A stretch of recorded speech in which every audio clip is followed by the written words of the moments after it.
amigos, eu sou Janguier Diniz e este é o Vencer S.A., a trajetória de empreendedores de sucesso.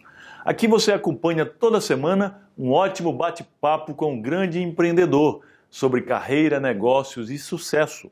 Já passaram pelo nosso programa nomes como Cândido Pinheiro, do Grupo Apivida, Gustavo Caetano, da Sambatec, Laércio Cosentino, da TOTUS, entre outros grandes nomes. Todas as entrevistas das 2 temporadas do programa estão disponíveis no meu canal do YouTube. Hoje eu converso com o fundador do Complexo de Ensino Renato Saraiva, o professor e advogado Renato Saraiva. Nós vamos falar sobre desenvolvimento contínuo. O Vencer S.A. é um oferecimento das faculdades e universidades Uninasal, Uninabuco, Unama e Univeritas e é transmitido toda quarta-feira às 20 horas pela TV Caras, pelas minhas redes sociais e pelos canais do portal de notícias Leia Já. Pessoal, eu quero aproveitar para agradecer a ótima audiência que estamos tendo nessa segunda temporada, seguindo o sucesso da primeira. Esse programa é feito para você que nos acompanha e pensa em empreender ou até já entrou na seara do empreendedorismo e busca formas de desenvolver seu negócio. É muito bom ver que estamos alcançando um público tão grande e que podemos ajudar a melhorar vidas. Como falei no início do programa, hoje o nosso tema é desenvolvimento contínuo. Vamos falar deste assunto não só numa perspectiva pessoal, mas também profissional e empresarial. Eu vou conversar sobre isso com o Renato Saraiva, fundador do Complexo de Ensino Renato Saraiva, hoje o maior grupo de preparatórios para concursos públicos do Brasil. É engraçado que a história do Renato é muito parecida com a minha. Assim como eu, ele veio de uma realidade pobre quando criança. Morou na favela do Vigário Geral, no Rio de Janeiro. Assim como eu, procurou estudar e se capacitar para ingressar na carreira pública, no Ministério Público do Trabalho. Foi também quando ele estudava para esses concursos públicos que Renato percebeu uma lacuna nos cursinhos preparatórios e decidiu fundar o Complexo de Ensino Renato Saraiva. Nós chegamos até a ser concorrentes, mas a competição sempre foi amistosa. Eu segui por outro caminho, o da educação superior, e Renato continuou crescendo no segmento de concursos até se tornar o sucesso que é hoje, com mais de 3.000 cursos lançados e uma equipe de professores que inclui os melhores de cada área do direito. Isso tudo porque ele sempre buscou se desenvolver e se destacar. Isso é algo que eu também sempre prezei em minha vida e defendo que todos adotem: o desenvolvimento contínuo.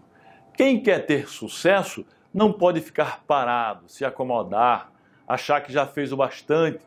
Também não pode ter preguiça de lutar pelos seus objetivos, mas deve arregaçar as mangas e buscar alcançá-los. Se você tem um sonho, precisa transformá-lo no projeto de vida e, a partir daí, traçar metas e estratégias para concretizá-lo. Essas estratégias certamente passarão pela preparação e capacitação, que são o cerne do desenvolvimento. Da mesma forma, quem tem uma empresa precisa estar sempre atento ao seu desenvolvimento. Uma empresa que não cresce corre o risco de acabar diminuindo e eventualmente falindo. Há que se investir na melhoria dos processos internos, na eficiência da produção ou prestação de serviço, sempre lembrando de oferecer uma boa experiência aos clientes ou usuários. Afinal, são eles quem pagam as nossas contas, não é certo? Principalmente na era em que estamos vivendo, também chamada de Revolução Digital ou Quarta Revolução Industrial, em que tudo é informatizado e tecnológico, mutável e disruptivo. É preciso estar atento às tendências do mercado para suprir as necessidades da clientela. O Renato Saraiva soube fazer isso muito bem. Desde a fundação do Complexo de Ensino Renato Saraiva em 2009, veio adaptando o modelo de negócio à realidade que encontrava de seu público. Isso é desenvolvimento contínuo. E é sobre essa ascensão que vamos conversar agora. Seja bem-vindo ao Vencer S.A., amigo Renato Saraiva.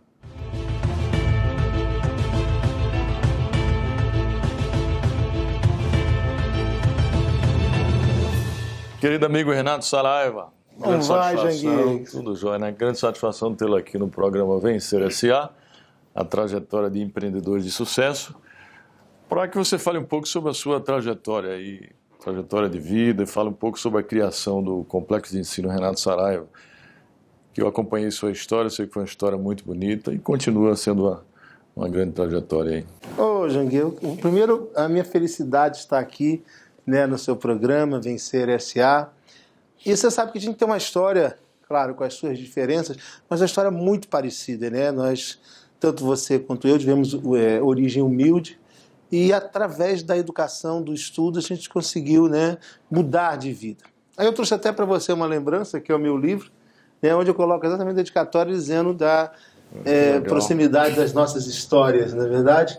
É o Vamos Juntos aí. Vamos Junto, Renato Saraiva, que bom aqui.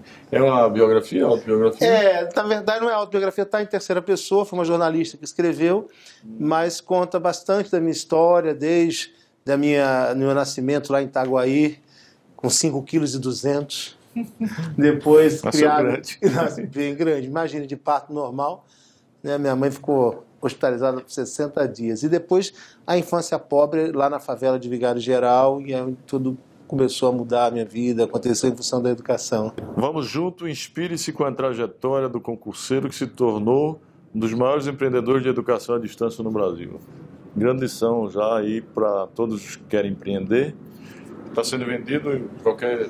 Em todas as livrarias, né? As que restaram ainda no Brasil, não é verdade?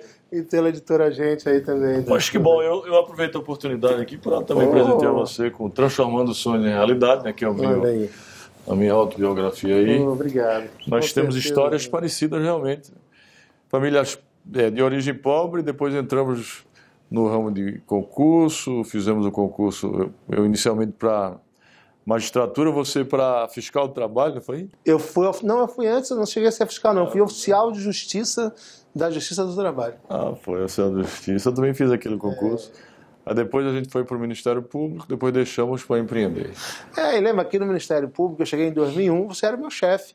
Você foi o meu chefe lá. Quando eu cheguei, eu fui recepcionado por você. É mesmo, tô me lembrando. Lembra? Eu e mais dois novatos, você agora, que nos recepcionou lá em 2001. Boa, né, foi época boa. Aquele tempo no Ministério Público, a gente tinha muito prazer. Depois as coisas mudaram muito. Mas foi muito bom. O Ministério Público foi uma escola para mim.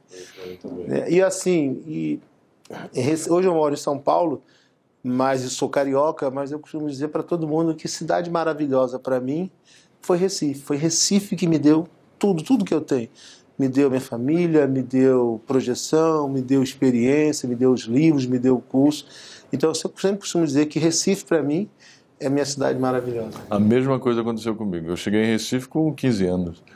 Foi. E conquistei tudo lá. Então, a história é muito parecida. Imagina, em Recife você começou lá com o Birô Jurídico, que era um curso. Eu comecei com o SES, que era um curso. Você é procurador, depois eu também procurador. Você, educação... Começou a escrever, você também. Eu também. Você vê, muito parecido. Muito parecido. E nós vamos falar hoje sobre um tema muito interessante, que é desenvolvimento contínuo. Eu sei que você sempre buscou se desenvolver, né? Eu queria que você contasse um pouco aí da sua história e como essa expressão desenvolvimento contínuo esteve presente na sua vida. Olha, como um garoto pobre, né, que eu fui, estudei em escola pública, o ensino fundamental, antigo primeiro grau, estudava na Escola Municipal República do Líbano. Eu andava 3 quilômetros todo dia para ir, 3 quilômetros para voltar, comia merenda, usava naquela época, você pegou quichute, lembra do quichute, o terror? Tem uma história interessante sobre o quichute, depois eu conto. Terror dos ortopedistas do quichute. E aí quem tinha dinheiro usava All Star, e quem não tinha dinheiro usava Bamba.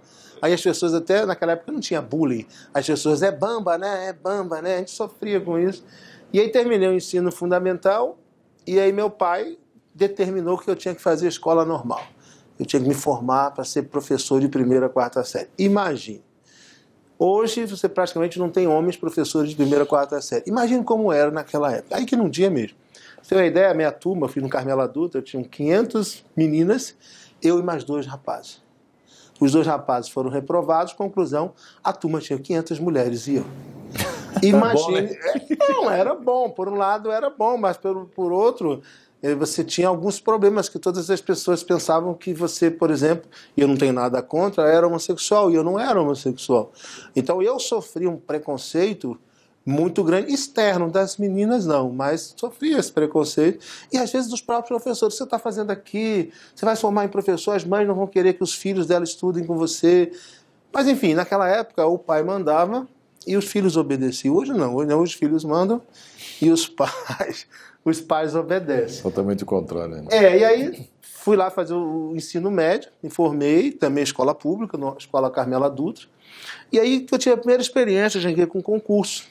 Eu passei no ônibus, eu morava em Vigário Geral, e estava lá, seja sargento da aeronáutica. Era um cursinho preparatório para concurso público, anotei o telefone, fui lá no orelhão, liguei, meu pai era bancário, minha mãe do lar, e aí eu fui lá ver o curso, consegui pagar um valor menor, mas não passei, porque faltavam apenas dois meses para a prova. E aí eu falei, pai, quer te pagar de novo? Aí meu pai vendeu as férias, pegou um dinheiro emprestado, pagou um curso. Na época no Rio de Janeiro era o curso Sueiro, que eu nem sei se ainda existe, mas era um excelente curso preparatório para escolas militares. Aí lá fui eu, e durante 6 meses, eu estudava acho que umas 15, 16 horas por dia, de domingo a domingo. Eu sabia que só aquilo poderia mudar a minha vida. Eu estava terminando o ensino médio, eu não queria ser professor de primeira, 4ª série, a discriminação era gigante, e eu não tinha como pagar minha faculdade e não tinha conhecimento suficiente para fazer a Universidade Federal. Então eu sabia que ser sargento da aeronáutica, embora não ganhasse muito, poderia mudar a minha vida.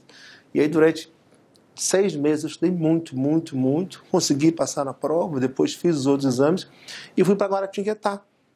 Fiquei 2 anos, voltei como sargento da aeronáutica e com um soldo de sargento, que era pequeno, eu já consegui, morando em Vigário Geral, eu consegui fazer minha faculdade de Direito, fiz a faculdade de Direito Cândido Mendes, no centro do Rio, na Assembleia.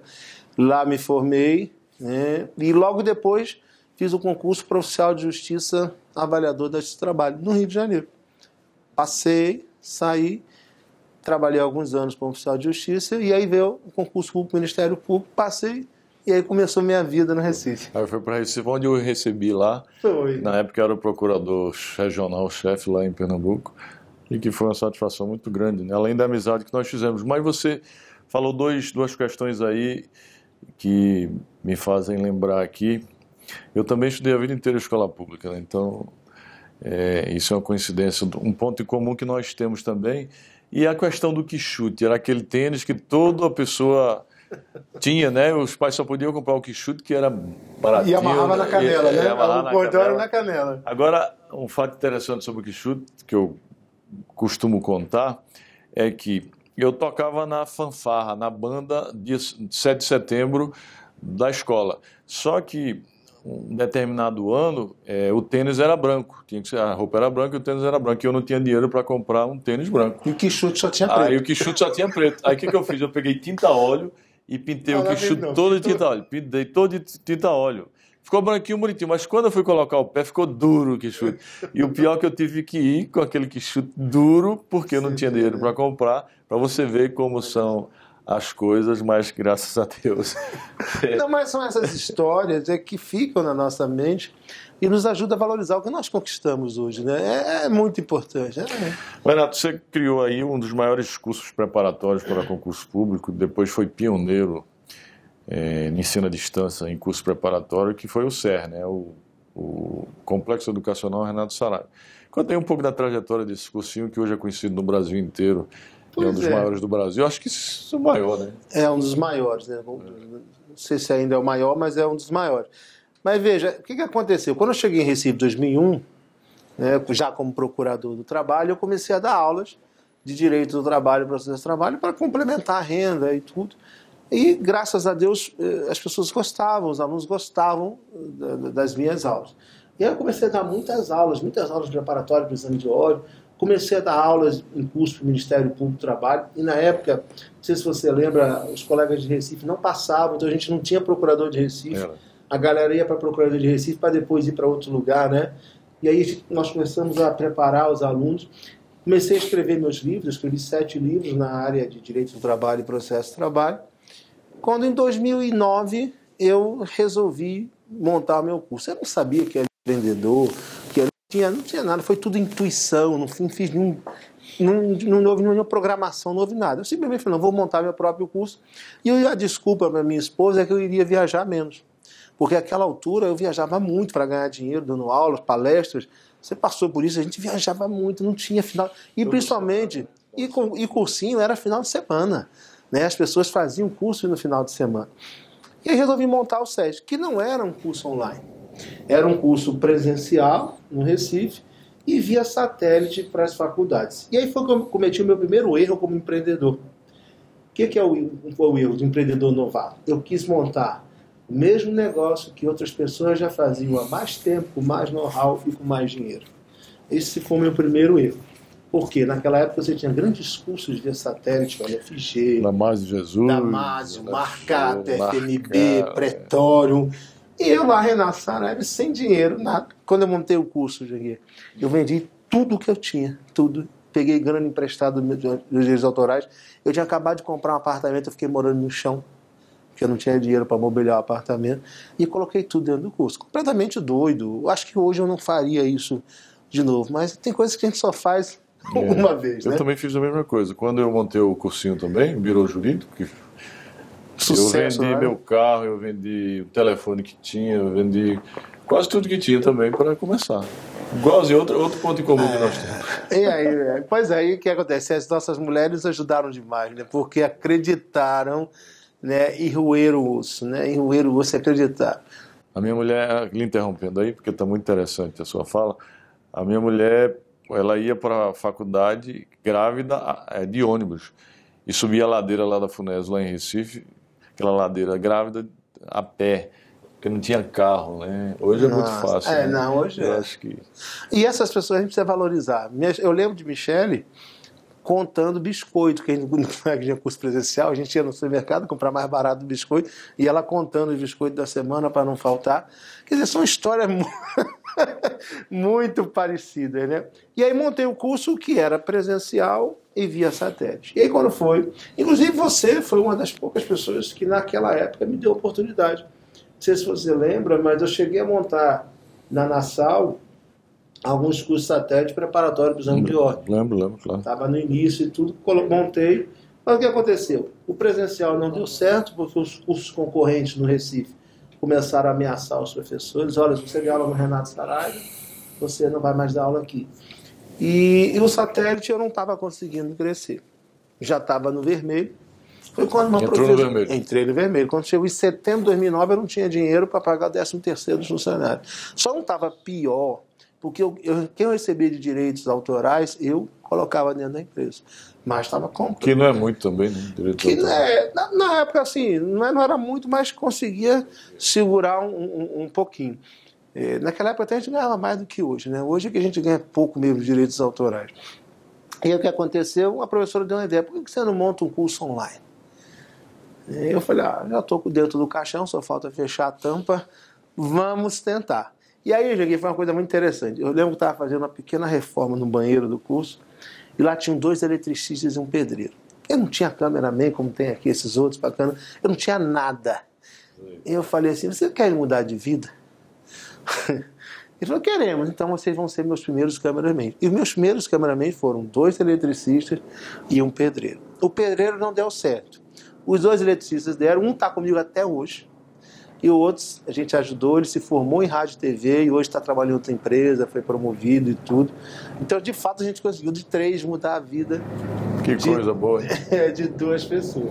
Então, as pessoas hoje reclamam da internet, mas não sabem como era em 2009. Né? A internet em 2009 não tinha internet de escada.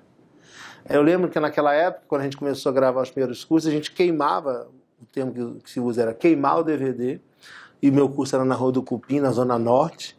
Vinha o motoboy, pegava o DVD, levava para Boa Viagem, que lá tinha uma internet um pouco melhor, e levava mais ou menos 12 horas para subir 1 hora de aula do curso. E foi assim que a gente iniciou, em 2009, o curso online. O primeiro curso foi para o Ministério Público do Trabalho, que eu já era procurador. Aí tivemos 28 alunos, passamos 27. O segundo curso... 27 passaram? 27 passaram. Bom, hein? Só não passou 28 porque um foi pego colando. Você acredita? Caramba, não precisava. Não estudou. Tirou meus 100%. Não estudou, foi colar porque não estudou. O segundo concurso foi o auditor fiscal do trabalho, nós fizemos primeiro, segundo e quarto lugar, e aí eu tive que tomar uma decisão. não dá para eu continuar com presencial, satélite online, resolvi acabar com o presencial, acabar com o satélite e ficar só no online. E aí a coisa começou porque eu comecei a navegar no Oceano Azul. Não tinha ninguém fazendo praticamente internet lá. Naquela época, em 2009, você tinha R7, que era da Record, não sei se você lembra da R7, e tinha lá um curso muito pequenininho, mas que não faziam de forma profissional. Terminamos 2009 com faturamento de 1 milhão, e desde o início a gente instituiu para os professores a participação nos lucros e resultados, os professores ganham um percentual dos lucros. Em 2010 a gente pulou para 12 milhões. Em 2011 a gente pulou para 25 milhões. Nossa, sempre mais de 1000%. Mais de 1000%. Foi crescendo, foi crescendo. Também porque a gente tinha dificuldade de professores em Recife, porque eles estavam proibidos de dar aulas, nós acabamos pegando professores de outros estados. E o que foi melhor que a coisa que aconteceu para mim, porque não passou a não ter só um curso, deixou de ser um curso pernambucano só com sotaque de pernambucano. Então eu tinha professor do Rio de São Paulo, eu tinha professor do Rio, de Curitiba, de Brasília. Então houve aquela miscelânea de sotaques, o que favoreceu o crescimento da marca. Depois nós começamos a colocar estúdios em outros lugares do Brasil, porque muitos professores eram juízes, procuradores, advogados, e o custo e a dificuldade de deslocamento era grande.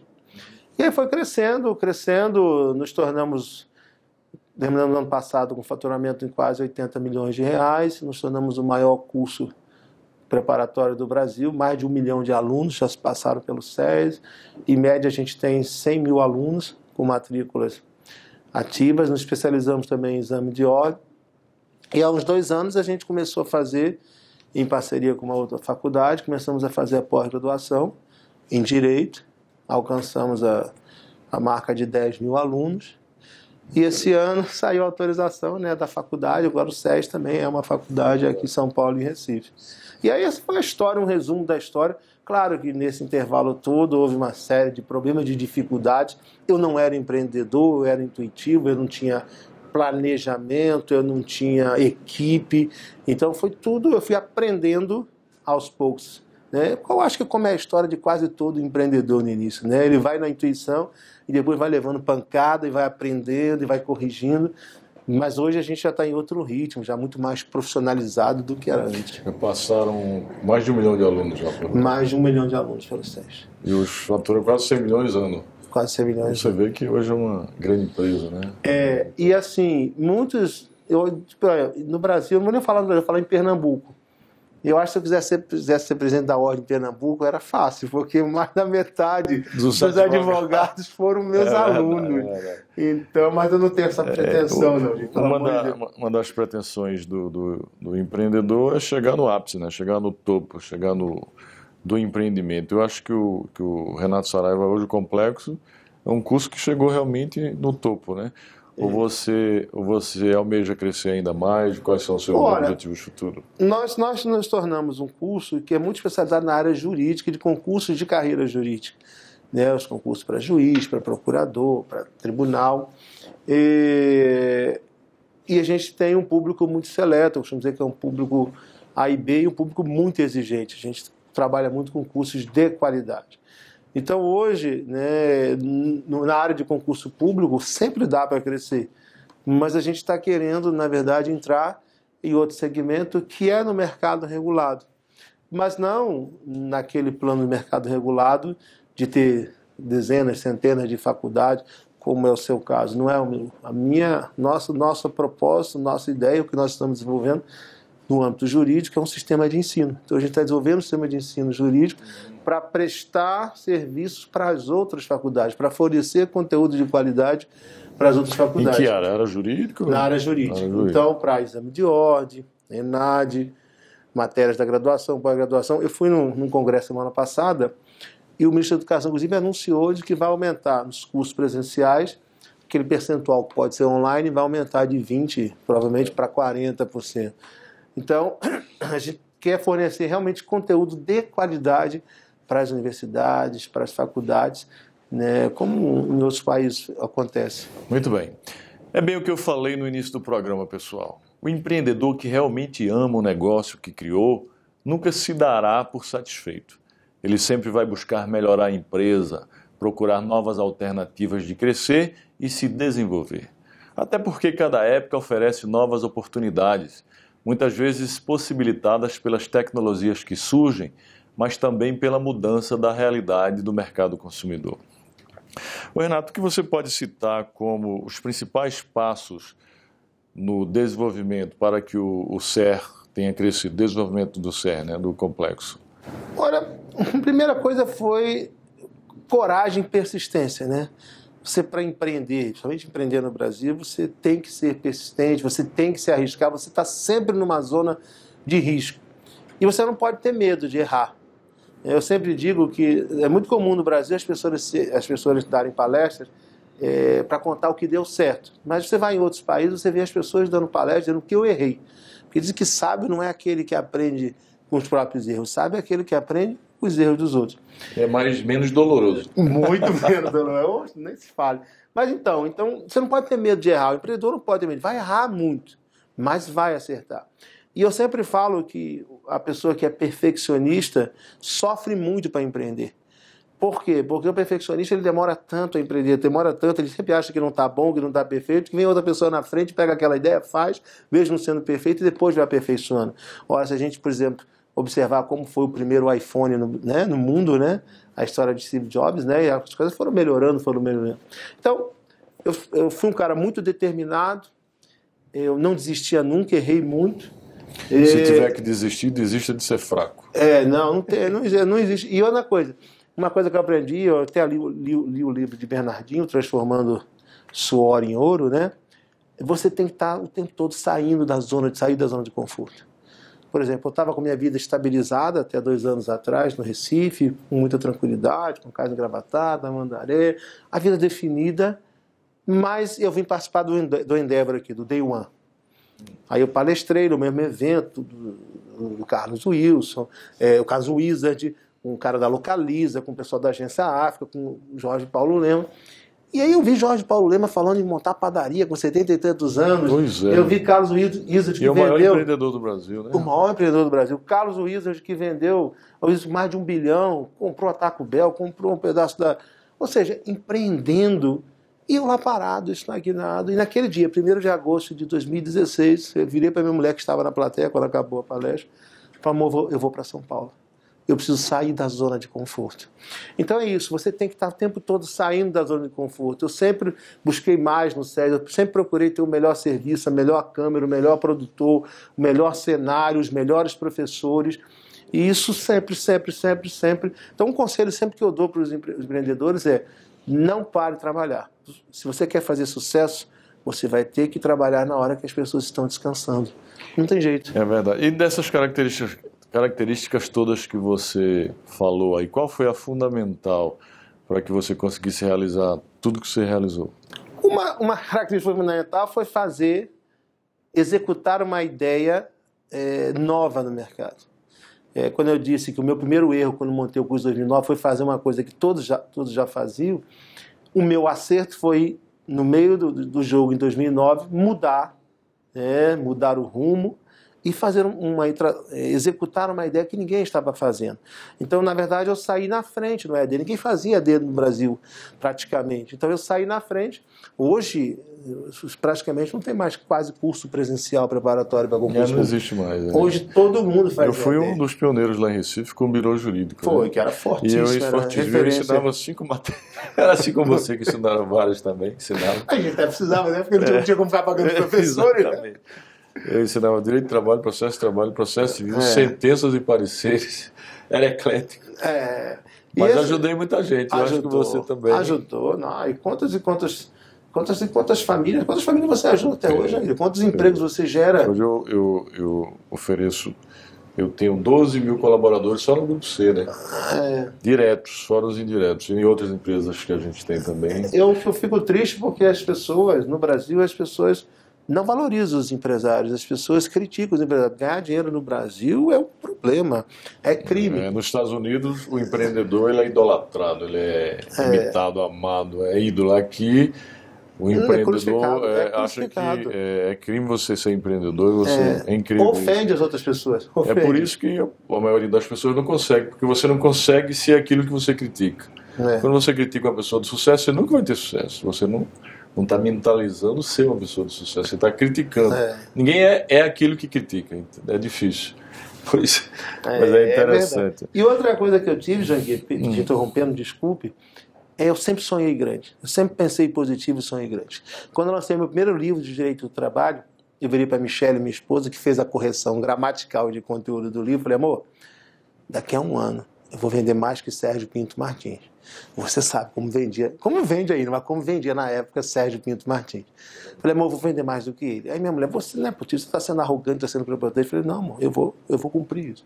Não deu outra. Por um tempinho eu vendi mais que ele, depois ele me passou de novo. Mas assim, eu sempre sonhei grande, eu sempre tive pensamento positivo, sempre foquei, vamos conseguir, vamos. Isso é fundamental, principalmente no Brasil.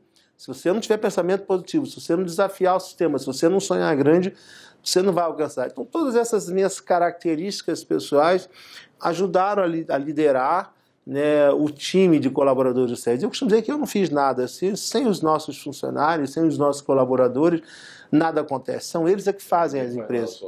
A gente apenas lidera, mas são os colaboradores que... E a gente tem o orgulho de dizer que foi uma empresa pernambucana, nascida e com sede em Pernambuco, se tornou a segunda maior empresa do Porto Digital em faturamento, né, e a maior empresa do Brasil nascendo em Pernambuco, ou seja, a tecnologia brotando lá do nosso E quais estado. são os planos para o futuro? Bom, os planos para o futuro, continuar crescendo o SES, os planos para o futuro no mercado regulado, né, com as nossas faculdades e principalmente focado no EAD. Na minha ideia... Você não pretende entrar no presencial? Não pretendo entrar no presencial. O meu mundo é o EAD. Essa é a minha primeira E pelo censo do ano passado, 2017, do Ministério da Educação, enquanto o ensino presencial decresceu, o EAD cresceu 17%. Foi 17%. Hoje tem do ensino superior, estou falando do ensino superior, quase 22% já das matrículas, e espera-se que até 2023, 50% das matrículas do ensino superior serão exclusivamente online, ou seja, ensino à distância. Então, realmente a forma de aprendizagem e acessão é à distância. Né? E eu estou muito feliz, eu montei uma empresa de tecnologia na área de educação, e a minha missão tem sido agora montar o EAD em muitas faculdades e escolas do interior. Então, em Pernambuco, a gente está conseguindo lá em Petrolina, em Arco Verde, Belém de São Francisco, naquelas faculdades autárquicas, são faculdades públicas. Que não tinham... Não tinham zero EAD. Então, a gente está conseguindo trazer o EAD para essas faculdades e escolas. Ou seja, na minha visão, Janguir, só tem uma solução para o nosso país, que é investimento em educação.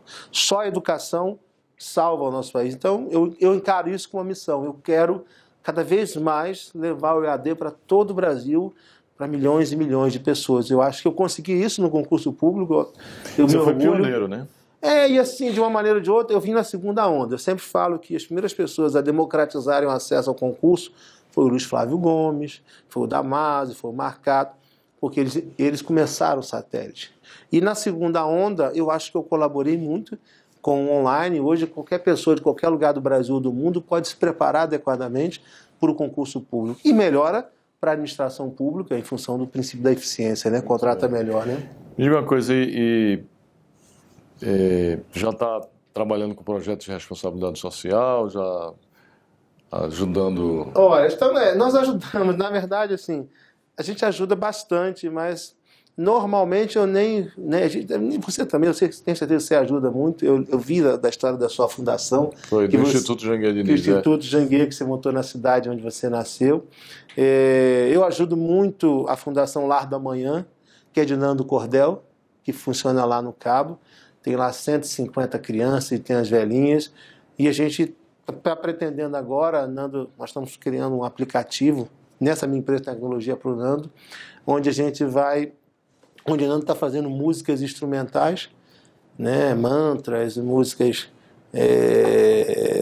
para relaxamento, onde toda a renda arrecadada, todo o dinheiro arrecadado vai ser utilizado para a criação de um hospital público em Pernambuco. Então, é um projeto que Nando está encabeçando e a Videofront, a minha empresa de tecnologia, que está desenvolvendo para ele. Super interessante. Estão vendo, pessoal, como o grande empreendedor pensa? Tem que estar com a mente sempre no futuro, vislumbrando possibilidades, criando oportunidades e sabendo aproveitá-las. Sabe aquele ditado que diz que camarão que dorme a onda leva? Pois é, no mundo dos negócios é bem assim que acontece. Se você dormir no ponto, não se esforçar para se desenvolver, vai acabar levado pela onda da inovação e da evolução, provavelmente se afogando. E ninguém quer isso, não é? Então o melhor é mesmo estar sempre se preparando e em movimento. Ô Renato, para quem também busca o desenvolvimento contínuo, o que você considera mais importante? Esses empreendedores que querem começar? Olha, primeiro tem que acreditar muito no Brasil. As pessoas perguntam, Renato, por que você não para? Você já conseguiu uma boa situação? Porque eu acredito no Brasil. Eu acredito nós temos uma missão. Se Deus me deu essa oportunidade de liderar pessoas, como deu a você também, nós temos essa missão. E o Brasil tem tudo para ser uma grande potência, gente. É um país maravilhoso, um povo maravilhoso, com condições climáticas maravilhosas. O que falta, o que eu sempre digo, o que falta no nosso país é a educação. E é impressionante como tudo que eu trabalho, em que eu invisto na área de educação, prospera. Quando eu saio da área da educação, nem sempre. Porque as pessoas pensam também que empreendedor, tudo que ele toca vira ouro. Não é bem assim, né, Jangui? A gente faz um monte de besteira também.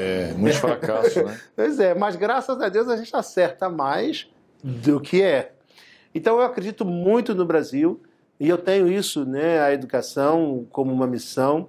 Muitos perguntam, eu tenho vontade de ingressar na política no futuro. Ah, você tem? Tenho vontade de me candidatar no futuro a deputado federal. Isso é um projeto que eu tenho adiado porque minha esposa não gosta muito desse projeto. Mas assim, eu acho que se nós abandonarmos, né, o nosso país, se nós não tentarmos mudar essa realidade, né, nós não vamos poder também reclamar, porque nós estamos deixando que as outras pessoas, aqueles que não devem estar lá, ocupem esses lugares. Isso é um projeto que eu tenho para o futuro, de tentar de alguma forma contribuir para o Brasil, mas sempre com essa bandeira, né, da educação, né, como a salvação aí para o nosso país. Muito bem. E se você tivesse que dar 3 dicas ou conselhos aos jovens empreendedores que nos acompanham, quais seriam elas? Muito bem. Ou mais de 3, né? Não, primeiro, se dedicar com muita paixão ao que você quer fazer. Isso é uma grande dificuldade da nossa geração, da geração que está aí hoje, os jovens que estão chegando, que é uma geração que quer resultados muito rápidos, mas não quer pagar o preço para alcançar esses resultados. Então, primeiro, se dedicar com muita paixão. Ninguém chega a lugar nenhum sem ter trabalhado muito. Até faz sucesso rápido, mas manter-se fazendo sucesso, você vai ter que trabalhar mais do que os outros. O segundo é não ter medo de errar. Arrisque, faça, você vai errar. E aprenda com os erros, corrija o rumo, que você vai alcançar o sucesso. Terceiro, pensar positivo, sonhar grande. E por último, não se esquecer de ter humildade. Porque tudo que você está aqui, pelo menos eu assim acredito, foi Deus que lhe permitiu. Se você não tiver humildade, se você não continuar ajudando outras pessoas, com a mesma velocidade que Deus lhe deu, Ele pode tirar. Então, seriam essas dicas. Maravilha. Que bom ter aqui no Vencer S.A. mais um empreendedor de sucesso e que tem tanto a ensinar. Vamos ver agora as lições que o Renato Saraiva nos deixou nessa conversa. Estudar é o primeiro passo para mudar de vida. Esta é a primeira lição que Renato nos passa. Seja determinado em seus objetivos. Todos os empreendedores vão passar por dificuldades. O importante é não desistir. Desistir nunca. Se tiver que desistir, desista de desistir. Exatamente. Grande lição essa. Empreendedores precisam tomar decisões. Por isso é importante conhecer o mercado onde atua. Esteja atento às oportunidades de crescimento. Você pode começar a empreender com a intuição e tem que buscar aprender sempre. Porque você disse que seus empreendimentos foram intuitivos, né? A intuição é importante. Trabalhe para oferecer os produtos com o máximo de qualidade possível.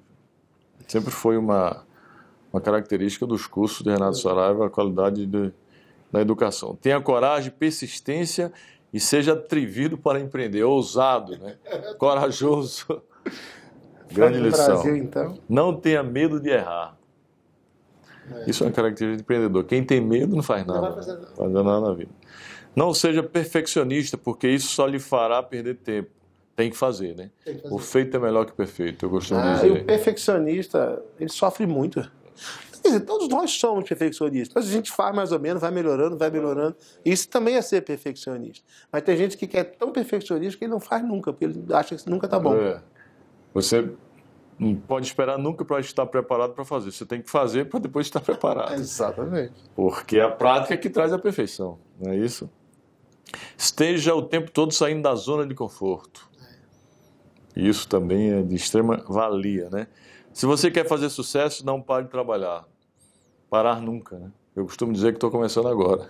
Exatamente. Não tem como. E por fim, sonhe grande e pense sempre positivo. Ou seja, são inúmeras lições que Renato Saraiva nos passou aqui e que podem ser aproveitadas por aqueles que querem empreender. Pois é, amigos, eu lembro sempre a vocês do meu projeto de fomento ao empreendedorismo, o acelerador de pessoas e startups. Por meio dele, você que tem uma startup em qualquer nível de maturação, ou mesmo apenas uma ideia, pode submetê-la para avaliação. E as mais viáveis receberão um aporte financeiro e mentoria para se desenvolverem. As inscrições podem ser feitas pelo site www.janguiediniz.com.br. Eu espero pela sua participação.